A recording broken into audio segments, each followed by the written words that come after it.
여러분 반갑습니다. 이제 오늘 진심 본문을 시작하도록 하겠습니다. 자, 오늘은 지난 관세음 보살님의 이 얘기를 이제 말씀을 드렸는데 시간 관계상 많은 말씀을 드리지를 못했고 해서 좀 더 보충하는 측면에서 오늘은 관세음 보살의 신행과 염불수행에 관한 올바른 이해라고 하는 주제를 가지고 말씀을 드릴까 합니다. 이 불교의 목적은 초기 불교와 대성 불교가 엄연하게 다릅니다. 초기 불교는 자력 수행을 통해서 개인적 고통을 벗어난 아라한관을 정득해서 열반을 정득하는 거예요. 개인적인 열반을 정득하는 겁니다. 그 이와는 달리 대성불교는 타력적 신앙이어야 합니다. 타력적 신앙이라고 하는 것은 어떤 특정한 대상, 부처님과 대보살님의 구원력에 의지하는 신앙, 그 신앙을 통해서 나와 남을 모두 구제하는 거예요. 나는 성불로 나아가고 중생들도 성불의 길로 구제하는 겁니다. 그래서 대성불교의 이념은 상구불이 하와 중생이에요. 위로는 중생을 구하고, 위로는 지혜를 정득하는 보리를 추구하고, 아래로는 중생을 구제하는 이런 두 가지의 진리를 깨달음의 세계의 노력과 중생을 구제하는 두 가지 일을 함께하는 이런 실천 수행을 또 이런 신앙을 대성불교의 신앙이라고 합니다. 그래서 이런 이 목적이 달라지게 된 데는 그 변화성에 대한 원인이 있다는 거예요. 자, 부처님께서 열반에 드시고 난 이후에 100년, 200년, 300년, 400년 이렇게 세월이 흘러가는 과정 속에 스님들은 부처님의 가르침을 가지고 계속 공부를 하고 있지만 또 깊이 파고 연구를 할 수 있지만 제가불자들의 입장에서는 부처님이 너무 그리운 거예요. 그 부처님께서 오셔서 우리 중생들을 이 괴로움에서 벗어나도록 이끌어 주시고 구제해 주시면 얼마나 좋을까 하는 그런 바람이 너무나 많았습니다.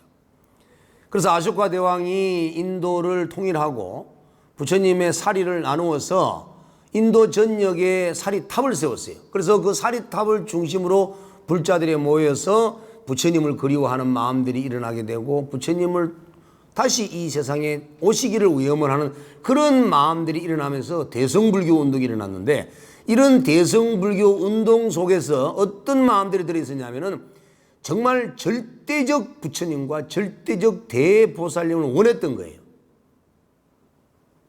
그래서 그런 이념을 가진 대성 경전들이 이제 출현하게 되는데 반야부 경전이라든지 법화경이라든지 이런 경들이 이제 많이 출현하게 되는 과정 속에서 그 불자들의 염원에 합당하는 대부처님과 대보살님이 나타나게 되는 겁니다.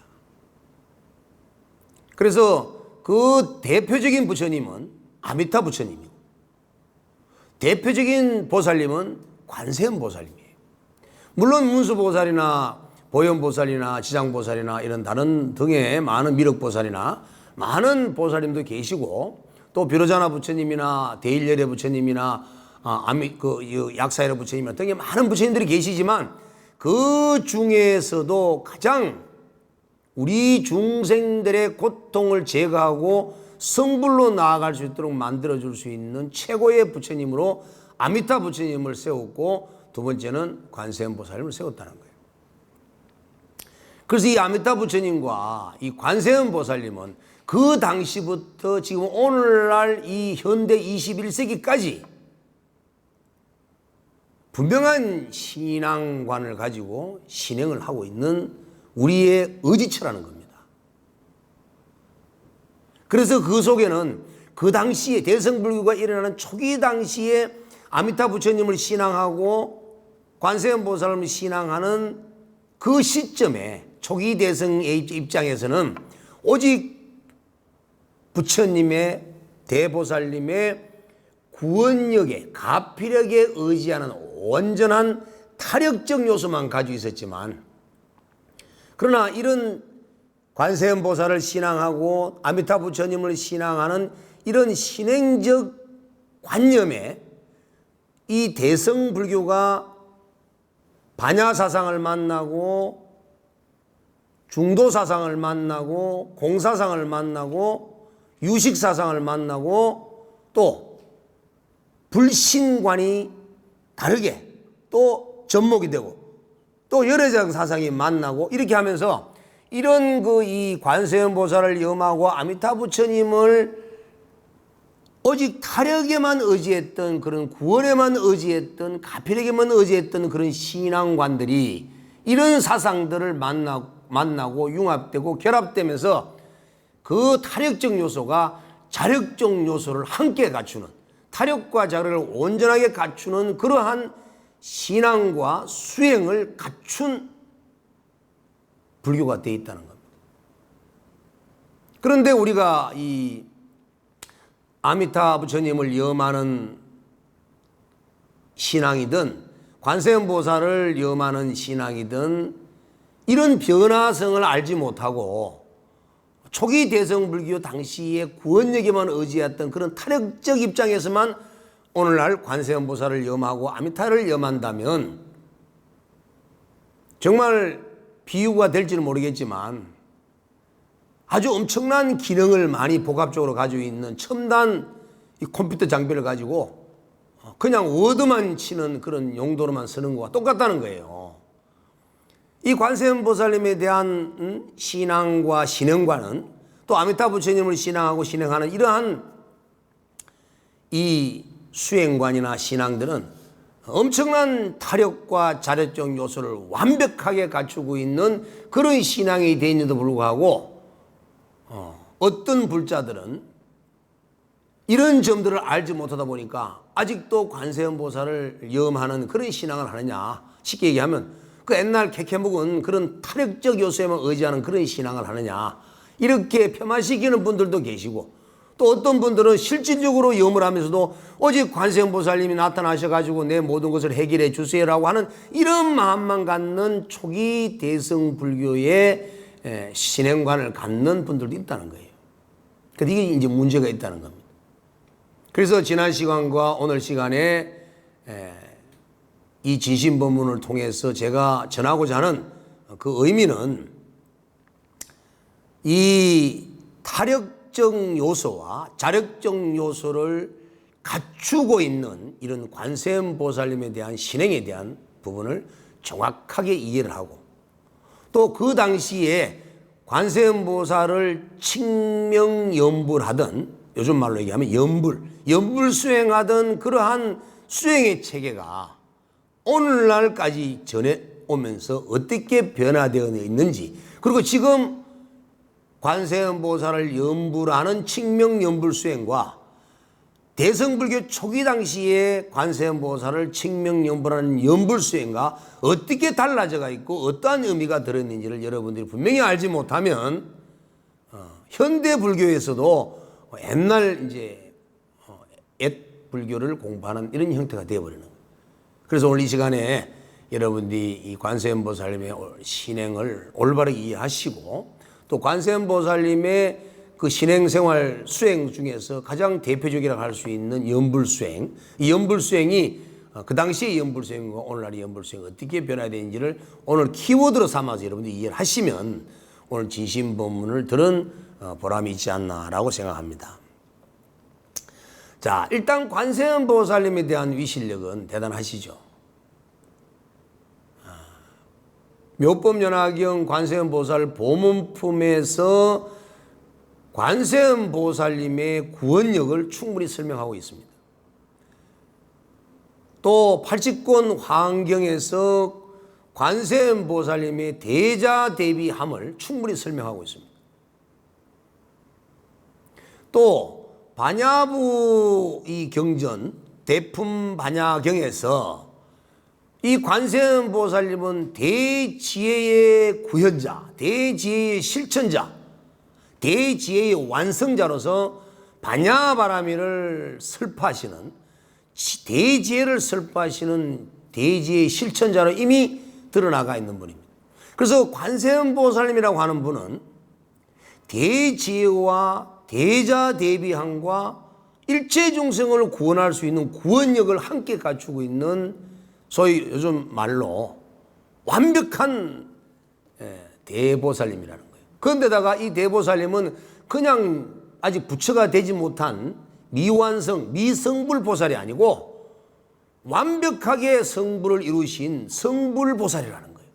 성불하신 분인데, 성불하신 부처님인데 우리 중생을 구제하기 위해서 이 땅에 와 계시는 거예요. 왜냐하면은 이 관세음보살님의 본래 서원, 본래 부처가 되기 전에 수행하는 입장에서 세우신 서원과 본원이 있어요. 본래 서원이 있다는 거, 맹세한 게 있단 말이에요. 그게 뭐냐 하면은 일체 중생을 구원하겠다는 서원과 일체 중생을 구원하기 위해서 부처님이 계시는 불국토에 계시지 않고 고통받는 중생들이 있는 곳에 오시겠다고, 그 속에서 같이 함께 하겠다는 원 두 가지를 가지고 있어요. 그래서 우리가 관세음보살을 믿고 신앙하는 거예요. 저 타방에 계시는 것이 아니고, 부처님 세계에 계시는 것이 아니고, 고통받는 우리 중생들과 함께 계시면서 우리 중생을 구원하겠다는 그 관세음보살님의 본래 서울이 있기 때문에 우리는 지금까지 수천 년 동안 관세음보살을 믿고 매달리고 의지하는 거예요. 이게 관세음보살의 본능 때문에 그런 겁니다. 그리고 이 관세음보살의 본원력은 이렇게 우리 중생들을 어여삐 여기는 대자대비한 그런 마음뿐만 아니라 대지혜와 구원력과 완벽한 이러한 모든 것을 갖추고 계신 분이기 때문에 관세음보살님만 믿고 의지한다면 모든 것을 해결할 수 있는, 모든 것이라는 것은 살아생전에 고통을 여의고 행복을 얻고 또 깨달음을 얻어서 성불까지 완성할 수 있는 그러한 부처님의 모습인 관세음이기 때문에 우리는 의지할 수밖에 없는 거예요. 지금 왜 관세음보살님이 왜 제가 부처님이라고 얘기를 하냐면은 여러 경전에서 이미 입증을 하고 있습니다. 여러분들 일일이 뭐 경전의 그 말씀을 인용하지 않더라도, 그래서 관자재왕 이렇게 부르는 부처님의 명호를 관자재보살 안 하고 관자재왕열이라고 합니다. 원래 관세음보살이 이미 부처님이세요. 자, 그래서 이 관세음보살님을 이제 우리가 염을 하는 칙명연불을 하게 되는데, 이 칙명연불은 그냥 우리 중생들이 부처님을, 관세음보살을 생각하는, 그리워하는 마음에서 연불하고 싶어서 해서 연불이 된 게 아니고, 원래 부처님께서 관세음보살님과 부처님의 명호를 염하는 이런 수행을 말씀을 하셨어요. 이 아한부 경전을 통해서 초기 불교 당시부터 부처님을 염불하는, 염불, 염법, 염성, 염천, 염괴, 염식하고 이렇게 3년법, 6년법, 10년법까지 그 염불에 대한 수행을 부처님께서 누누이 말씀하셨습니다. 그리고 그 10년불 속에서 또 6년불 속에서 또 3년불 속에서, 이게 3년불, 6년불 하는 거는 염불, 염법, 염성, 염계, 염천, 염시 이렇게 나간단 말이에요. 이렇게 가서 세 가지 하면 3년, 3년법, 내가 6가지 하면 6년법 이렇게 해서 3년, 6년법, 10년법 있는데, 모든 염법 중에, 모든 염 중에서 가장 어뜸을 염불이라고 했습니다. 그래서 부처님께서 염불을 수행을 하게 되면 현생에서의 이고 덕락과 고통을 여의고 행복함과, 그리고 부처님을 칭견할 수 있는 견불과, 그리고 다음 세상에 서방정토뿐만 아니라 부처님이 계시는 불국토에 생천할 수 있다. 또 천상세계에 태어날 수 있다. 그 다음에 부처님의 세계 서방정토에 왕생할 수 있다 하는 이러한 생천, 불국토의 왕생, 그 다음에 현생에서의 이고덕락, 더 나아가서 성불까지 완성할 수 있는 그러한 가피가 주어지는 것이 바로 염불수행이라는 것. 그런데 염불수행은 그냥 함부로 하는 것이 아니고 부처님께서는 하는 방법들을 말씀을 해놓으셨고 어떻게 염을 해야 되는지 이렇게 염불, 염법, 염성 이렇게 나갈 때 그 염에 대한 부분을 여러분들이 정확하게 이해를 하셔야 됩니다. 자, 염은 어떤 것이냐 하면 내 마음에 상념을 하나 세웁니다. 그 상념이 부처님이에요. 내가 관세음보살을 염불 하려고 할 때 내 마음속에 관세음보살님의 모습을, 관세음보살님의 덕상을, 관세음보살 목숨과 덕상이 안 나타나면 관세음보살 명칭이라도 내 눈앞에 상념으로 딱 떠올립니다. 딱 세워야 돼. 눈앞에 딱 세워야 돼요. 모셔야 돼요. 자, 그렇게 내 상념으로 관세음보살님을 앞에 모셔놓고 내 눈이 관세음보살을 보고 있어야 됩니다. 또 내 마음이 관세음보살을 보고 있어야 돼요. 그리고 내 입이 관세음보살을 염해야 됩니다. 자, 내가 떠올린 상념과 내가 보는 눈과 내 마음과 내 입이 하나가 되는 그런 상황 속에서 밀착해서 그거를 집중해서 염을 해야 하는 거예요. 그래서 이 염이 지난 시간에도 정염이라고 얘기를 하면서 이 정에는 사마타적 요소, 집중하는 의미를 제가 부여했던 거예요. 마치 또 다른 비유를 한다면 정말 값비싼 여의주를 들고 만약에 여의주의 때를 닦으려고 한다면 여러분들이 그 여의주를 들을 때 그 값비싼 값을 논할 수 없는 정말 귀한 여의주라면 혹시나 떨어뜨릴까 싶어서 얼마나 이 손으로 조심스럽게 잡겠습니까? 그렇게 조심스럽게 한 손을 잡고 아주 깨끗한 천으로 떨어질세라 조심조심하게 이 여의주를 닦는 그런 마음처럼, 그런 어떤 모양처럼 내 마음에 떠올리고 그것을 집중해서 밀착해서 몸과 시력, 눈으로 보는 것과 마음과 소리로 외우는 칭명, 염불이 함께 하나가 되어서 일치가 될 때 이걸 올바른 염불이라고 합니다. 자, 이런 염불이 어떻게 그 속에는 이미 위파사나, 사마타라고 해서 그래서 지관수행이 이미 들어가 있다는 거예요. 그런데 만약에 입으로만 가지고 관세음보살 하는데 내 눈이 딴 데로 가가 있거나 내 마음이 딴 생각을 일으키면 이거는 송불이에요. 송불.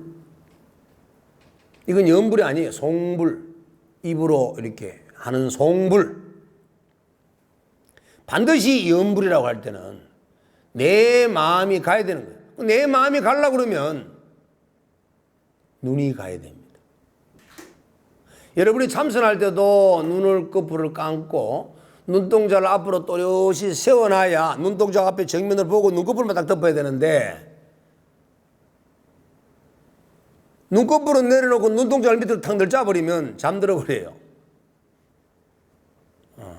눈을 뜨고 눈꺼풀을 내리는 것을 그걸 보고 눈을 뜬 듯이 감았다.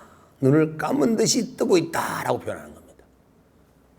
눈동자가 앞으로 와 있어야 눈막이 눈동자를 이렇게 눈을 덮고 있어도 눈 동자에서 나오는 안광의 빛이 내가 눈앞에 있는 어떠한 상념의 그 대상을 그 관세음보살님의 모습을 밀착해서 주시해서 집중할 수 있는 힘이 일어나기 때문에 사마타 위파사나가 동시에 이루어지고 그래서 지관수행이 될 수가 있다는 거예요. 그렇게 염불을 해야만 제대로 된 염불을 할 수가 있다는 겁니다. 자, 그러면 이제 관세음보살님에 대한 신행의 첫 번째가 뭐냐? 믿음이에요. 믿음은 모든 신앙생활 속에서 가장 으뜸입니다. 그래서 여러분들이 뭘 믿느냐, 뭘 믿어야 되느냐 하면 아까 지금까지 말씀드렸던 것처럼 관세음보살님의 구원력과 가피력을 믿는 거예요. 그리고 관세음보살님이 일체중생을 구제하겠다는 본원과 일체중생을 구제하기 위해서 부처님의 자리를 놔두고 우리 고통받는 우리 중생의 세계에 와서 우리와 함께 살겠다는 그 본원을 믿는 거예요. 얼마나 대자대비한 마음이에요. 그 마음을 우리가 믿는 거예요. 그리고 그렇게 부처님을 지극정성으로 열심히 믿고 의지한다면 그 관세음보살님의 구원력의 가피력에 의해서 우리는 현생에서의 고통을 여의고 행복할 수 있고 또 천상에 태어날 수 있는 복력과 또 부처님을 만날 수 있는 겸불의 정과와 더 나아가서 대성보살도를 실천해서 성불을 완성할 수 있는 그런 가피가 주어진다라고 하는 그런 확신에 찬 믿음이 돼야 됩니다. 그 확신에 찬 믿음이 되지 않으면 관세음보살님에 대한 믿음이 약해지고 믿음이 약해지면 자꾸 잡념이 생겨서 올바른 수행이 되질 않아요. 대체적으로 이게 우리가 신앙을 하시는 분들을 보면은 정말 마음이 간절하신 분들이 신심이 크고 수행을 잘하시고 오랫동안 절에 믿음을 갖고 다니시는 거예요. 왜? 그 절절하고 간절한 마음으로 기도 수행을 하다 보니 가피가 주어지니까 그 가피가 나타나니까 더욱더 믿음을 내고 그 가피가 있으니까 또 기뻐서 절에 오래 다닐 수밖에 없다는 거예요. 그런데 대충 내가 이렇게 기도를 해본들 무슨 효과가 있을까 하고 반신반의하는 마음으로 어떤 격을 보거나 기도를 한다면 그 기도 효험은 줄어들 수밖에 없는 거예요. 그럼 가피력이 약할 수밖에 없다는 거죠. 그래서 이 관세음보살님의 신행과 수행에 있어서는 특히 믿음이 우선이 돼야 된다. 그리고 초기에는 어떤 수행을 했냐면 이 칙명연불, 관세음보살님의 명호를 연불하는 이런 연불 수행과 함께 관세음보살님이 들어있는 대성경전을 수지 독송, 지니고 읽고 외우는 그러한 수행을 통해서 가피력을 얻었어요. 그 두 가지죠. 관세음보살님의 명호가 관세음보살님이 나오는 등장하는 경전들을 수지 독송하는 일과 부처님의 관세음보살의 명호를 칙명하는 외우는 연불하는 이러한 수행 두 가지를 했다는 거예요. 자, 이렇게 나가다가 관세음보살님의 이 칙명연불 수행과 경전을 수지 독송하는 수행은 바뀌게 됩니다. 어떻게 수행이 변화가 오느냐 하면 자, 관세음보살님께서는 도대체 어떻게 하셔서 관자재왕열이라고 하는 부처님이 되셨을까? 도대체 관세음은 어떤 수행을 하셨는가? 이런 걸 이제 밝혀내게 되는데 그 관세음보살님께서는 문사수, 교리 공부를 하신 분이라면 문사수를 이제 아시겠죠. 들을 문, 생각사, 수, 닦을 수. 자, 듣고 생각하고 닦는 이 수행을 통해서 관세음보살님은 삼매질을 얻어서 33응신을 가지고 일체중생을 구원할 수 있는 능력을 갖추어서 열애가 되신 거예요. 자, 그러면 그 부처님 관세음보살님이 수행하셨던 이 문사수라고 하는 것이 어떤 것이냐, 이걸 여러분들이 이제 오늘 배우셔야 돼요. 자, 문은 듣는 거는 문훈이라고 합니다. 훈은 훈습하는 훈이에요. 수없이 들어야 됩니다. 계속해서 들어야 됩니다.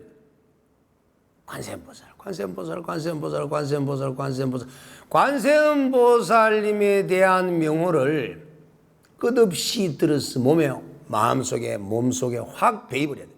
이걸 문훈이라고 합니다.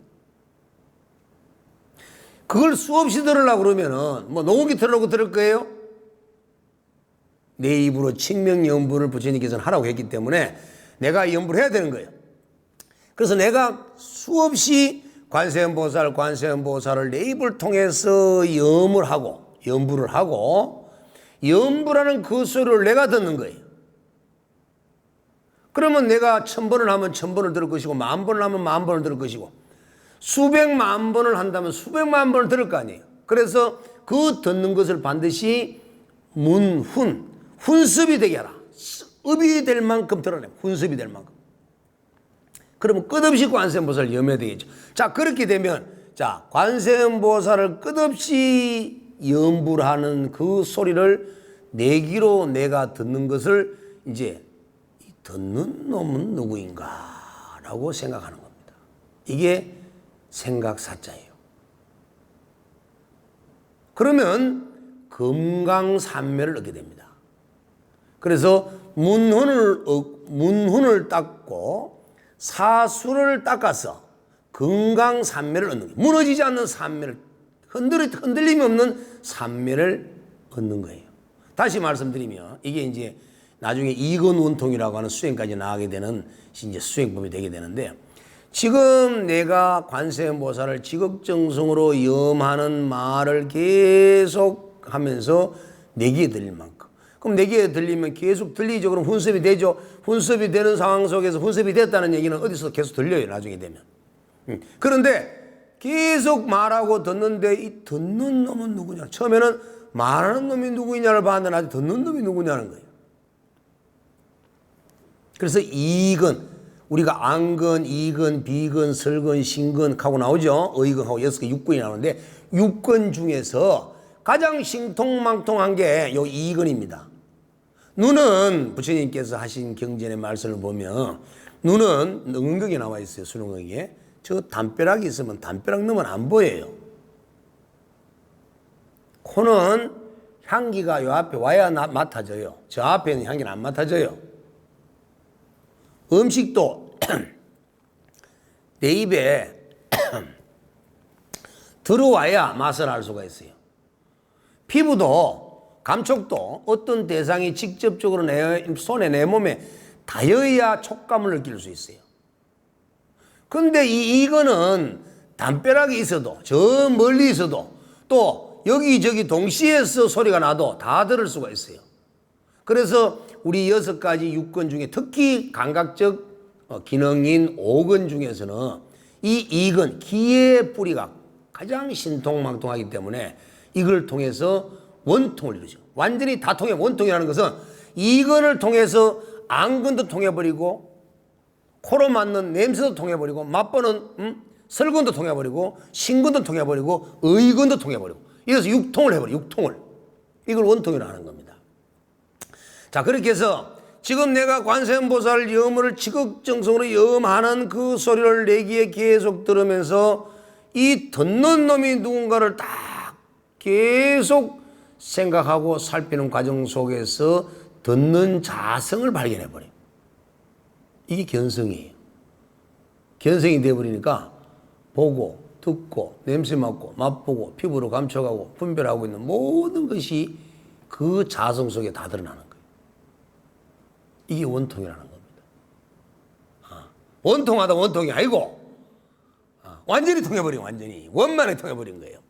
자, 이게 염불을 하는 칙명염불하는 염불수행에서 나타나는 수행인데, 이 수행을 문사수 해서 문은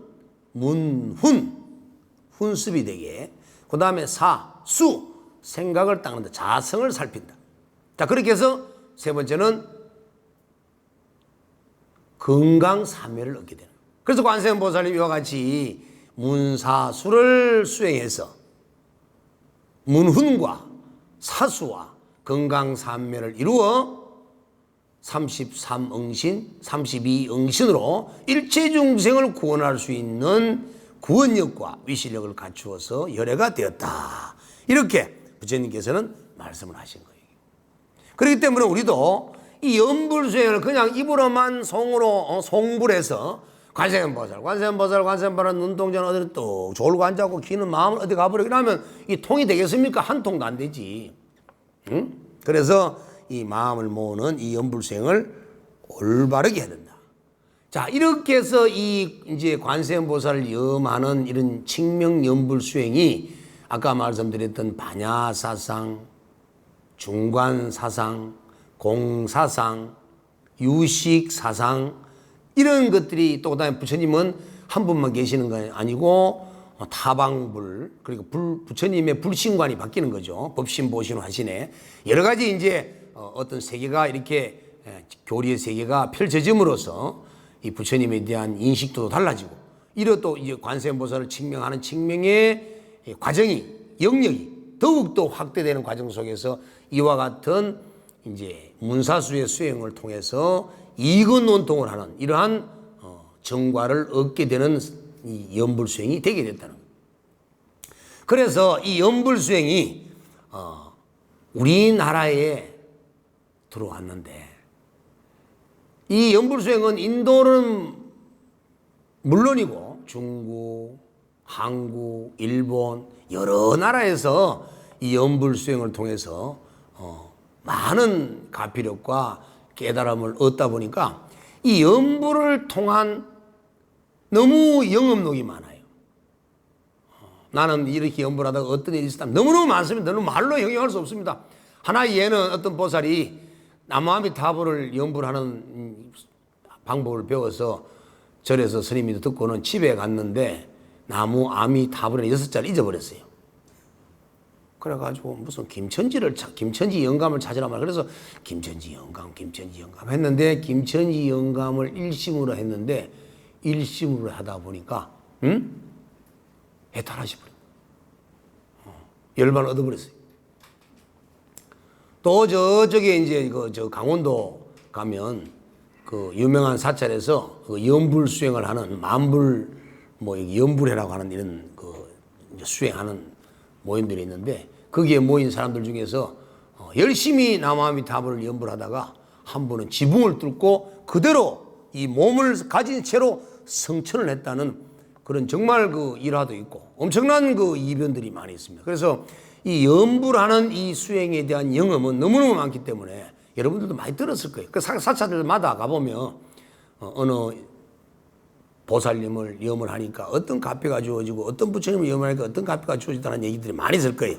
그런데 그 중에서도 특히 우리나라에 유명했던 선성, 소위 이 선을 참선을 하시는 선사님들께서도 이 연불수행에 대해서 관심을 많이 가지고 연불수행을 권장을 많이 하셨어요. 선사들인데도, 참선을 하는 선사들인데도. 그리고 특히 이제 우리 선은 직지인심 견성 성불이라는 철저한 자력수행입니다. 자력수행. 그런데 이 연불수행이라고 하는 이 타력적 수행을 곁들여서 자력과 타력이 융합되는 이런 회통을 시키려고 하는 그런 이렇게 아주 뛰어나신 그런 선사들이 많이 계셨는데, 특히 대표적인 분들이 이제 보조 스님, 또 태고 보우 스님, 그 다음에 나홍 스님, 그리고 서산대사, 이런 분들은 정말 정말 한 시대의 고려 중기, 고려 말기, 조선 이런 시대에 유명했던 정말 대선사님들이신데, 우리나라 불교계를 완전히 바꾸셨던 그런 분들인데, 그런 분들께서 이 연불을 주장을 하셨어요. 제가 오늘 그거를 좀 일러드리려고 이렇게 만들어 봤습니다. 자, 고려 중기에 계셨던 이 보조 진울 선사께서는 정말 한국 불교의 선학과 선종에 엄청난 이 발달에 결정적 역할을 하신 분인데, 이분께서 연불을 회통을 주창을 하시면 회통을 시키셨어요. 연불 요문에 이 보조 진울 스님께서 어떤 말씀을 하고 계시냐면, 도에 들어가기 위한 10가지 연불은 다 한 가지 깨달음에서 나오는 것으로서 생각이 이루어지고 공이 지극하여야 한다. 그러므로 생각함이란 잊지 않는 것이니 참 성품을 보존하고 기르되 꼭 지키고 잊지 않는 것이요, 부처라고 하는 것은 깨달음이니 참 마음을 살피고 비추어 보아 항상 깨달아 있어 어둡지 않는 것이다.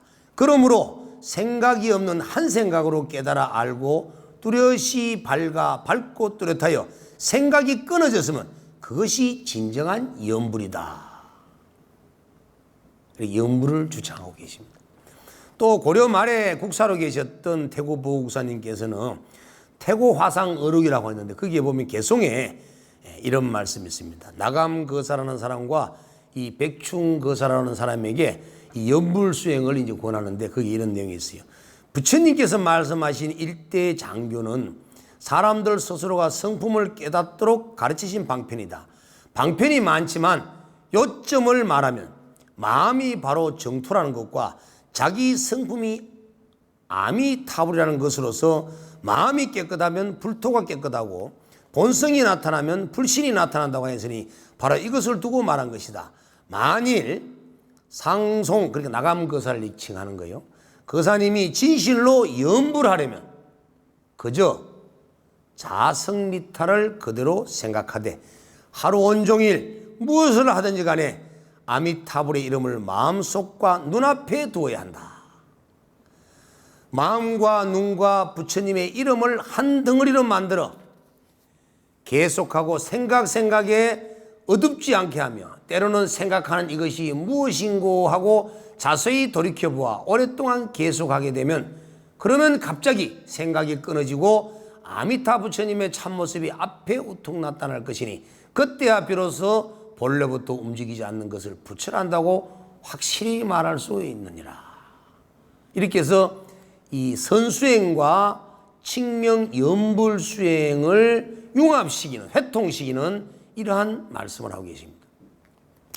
또 한 번 더 소개로, 시간 관계에서 한 번만 더 소개 올리면, 이 고려 말에 왕사를 지내셨던 나홍해근 이 큰 스님께서는 자기 누이가 이제 스님을 그리워하는 편지를 많이 보내서 자기 속가의 누이가, 그래서 누이에게 이제 위로의 답을 보내는 그 편지글에 이런 내용이 있습니다. 염불을 얘기를 하고 있어요. 온종일 옷을 입거나 밥을 먹거나 말하고 서로 문답하거나 모든 일을 할 때나 또 어디서나 항상 나무 아미타불을 간절히 생각하되 끊이지 않고 생각하며 쉬지 않고 기억하며 생각하려고 하지 않아도 저절로 생각이 나는 경지에 이르면 나를 기다리는 마음에서 벗어나고 또 억울하게 육도에 헤매는 고통을 면할 수 있을 것이니 간절히 부탁하오. 이렇게 나홍스님께서는 자기 친누이에게 돌아오시라고 하는 그런 그리워하는 그 편지에 답을 이렇게 염불수행으로서 이렇게 내보내셨어요. 그리고 우리가 스님들이 천도제를 할 때 영가들에게 염불을 하는 그 중요한 훌륭한 이 가르침의 말씀 속에 나홍스님의 글귀가 나와요. 그게 뭐냐면 여러분 많이 들어보셨죠? 아미타불이 어느 곳에 계시는가? 마음이 붙들어 두고 부디 잊지 말지니 생각이 다하여 생각이 없는 곳에 이르면 여섯문에서 언제나 자금의 광명이 빛나리라. 이렇게 이 나홍 선사께서도 이와 같이 염불에 대한 수행에 대한 얘기를 하고 있는데, 이미 이런 분들의 말씀은 그냥 관세음보살님이나 나무아미타불의 구제력과 가피력에 의지하는 탄핵적 요소에만 매달려 있는 것이 아니고 이미 염불수행에 이 반야사상과 공사상과 중관사상과 유시사상과 함께 선사상이 이미 함께 녹아들어서 자력과 타력을 함께 할 수 있는 수행이 이미 되어 있는 거예요. 그래서 이 염불하는 수행을 통해서 가나선이나 화두선처럼 선수행으로서 성화시켰고, 선수행을 하면서 또 염불수행을 통해서 더욱더 선수행을 더 빛나게 만들었고, 그래서 저 서방 정토 극락세계에 찾아가는 그런 미타를 염하는 것이 아니라 내 본성이 바로 자성 아미타라는 것을 믿고 내 본성을 깨쳐 들어가는 견성 성불의 수행을 염불을 통해서 이루어졌던 거예요. 그래서 우리가 관세음보살님께서 일러주셨던 수많은 수행법들 중에서도 가장 쉽게 따라할 수 있는 그 수행법이 바로 염불수행이에요. 그냥 단지 관세음보살의 모습을 떠올리고 관세음보살을 지극한 마음으로 염하고 염하는 소리를 내가 듣고 듣는 놈이 누구인가 라고 자성을 관찰하는 그러한 수행을 통해서 자기 자성을 발견하는 견성성불의 길을 함께 들어있는 이 수행이 바로 염불수행이라는 겁니다. 그래서 우리 진심법문을 사랑하고 항상 시청하시는 모든 불자들께서는 이 염불수행을 그거 요즘같이 뭐 윗바사나 하고 뭐 사마타 하고 이런 참선수행을 해야 되지, 그거 하면 좀 뒤떨어지지 않냐, 이렇게 잘못된 판단을 한다는 것은 내가 그만큼 불교 공부를 못한 수준이라는 걸 이해하셔야 되고, 그래서 진심법을 듣는 진정한 불자라면 내가 좀 더 쉽게, 내가 화두를 들어도 잘 안 되고 참선해도 잘 안 된다면 내 앞에 관세음보살을 딱 앞에 세우고 아미타 부처님을 앞에 세워서 관세음보살을 지극히 염하는 마음으로, 염하는 눈과 염하는 마음과 염하는 소리와 그 모든 듣는 그것이 하나가 되어서 내 견성을 할 수 있는 그러한 깨달음을 얻어서 내가 성불해야 되겠다 하는 그런 마음을 갖고 믿으시고 이렇게 실천하신다면 여러분들은 머지않아 깨달음의 세계를 체험할 수 있는 거예요. 제가 지난 시간에 제 수행담을 말씀을 드리면서 저는 처음에 저에게서 어떤 공부를 배워서 이렇게 한 것이 아니라 저 자신도 모르게 관세음보살을 염을 하다가 온 천하 산하 대지가 나무 잎사귀도 풀잎사귀도 전부 다가 관세음보살하는 소리를 뗄래야 뗄 수 없는, 잊을래야 잊을 수 없는, 듣지 않을래야 듣지 않을 수 없는 그런 관세음보살이 완전히 익어졌을 때, 아까 문사수 중에 문훈이 저절로 되어졌을 때 그 관세음보살을 듣고 있는 그놈이 누군가, 그 관세음보살을 보고 있는 놈은 누군가 보다가 어느 순간에 생각자리가 뚝 끊어지는 자리를 체험했다라고 분명히 말씀을 드렸습니다. 그래서 사람들은 특히 수행자라면 과거에 수 없는 누급의 생애 동안에 여러분들이 전생에 한없이 쉽게 해왔던 수행, 많이 했던 수행을 찾아서 하셔야만이 쉽게 공부할 수 있는 것이지, 아무리 좋은 떡이라도 내 입에 맞지 않고 아무리 좋은 옷이라도 내 몸에 맞지 않는다면 입지 못하고 장롱 안에 넣어둬야 되는 그런 상황이 올 수 있기 때문에 부처님의 가르침의 수행법들이 너무 다양하게 많다 하지만, 아무리 수승하고 좋다 하지만 내 몸에, 내 마음에, 내 근기에 맞는 수행을 찾아야 하지 않느냐라고 생각합니다. 그런데 그 중에서 이 연불수행은 대성불교 초기부터 지금 현대까지 수없이 우리가 업을 익혔던, 이미 훈습되어 있던 그런 수행법들이고, 그리고 수많은 부처님과 보살님들의 명호 중에서도 관세음보살님의 명호와 나무아미타불이나 아미타 부처님 명호가 여러분들 훈습이 가장 많이 되어 있기 때문에 이 두 분의 부처님과 관세음보살님을 염하는 것이 여러분들을 빨리 전생에 수행했던 훈습을 일깨우는 거예요. 그렇게 해서 여러분들이 수행한다면, 특히 진심법문을 듣는 인연공덕이 크시기 때문에 여러분들은 빨리 깨달음을 얻어서 성불하리라 저는 확신합니다. 여러분 꼭 성불하시길 바라겠습니다. 자, 공부 마치겠습니다.